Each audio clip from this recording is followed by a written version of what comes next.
Уважаемый Александр Многожуевич, очень рад вас уже встретить в таком двухстороннем формате. Мы уже полдня вместе отработали по тематике ОДКБ. Сейчас есть возможность поговорить о двухсторонних наших отношениях. Вопросов много, но хотел бы сразу отметить, что в целом у нас отношения развиваются позитивно. В прошлом году у нас довольно серьезный рост товарооборота, 30 с лишним процентов, 34, по-моему. И Россия занимает уверенно первую позицию в торговом обороте Кыргызстана. Есть, конечно, и вопросы, которые требуют отдельного обсуждения. И очень рад, что на полях нашего сегодняшнего международного мероприятия можно поговорить по этим проблемам. Спасибо, Владимир Владимирович. Спасибо вам за теплый прием.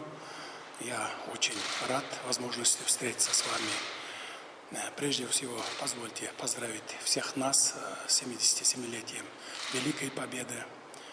Мы в этом году еще празднуем 30-летие установления дипломатических взаимоотношений, в связи с чем поздравляю вас и в вашем лице весь великий российский народ с этим юбилеем.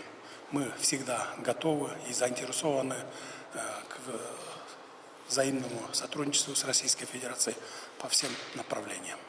Еще раз спасибо вам за теплый прием. Благодарю вас.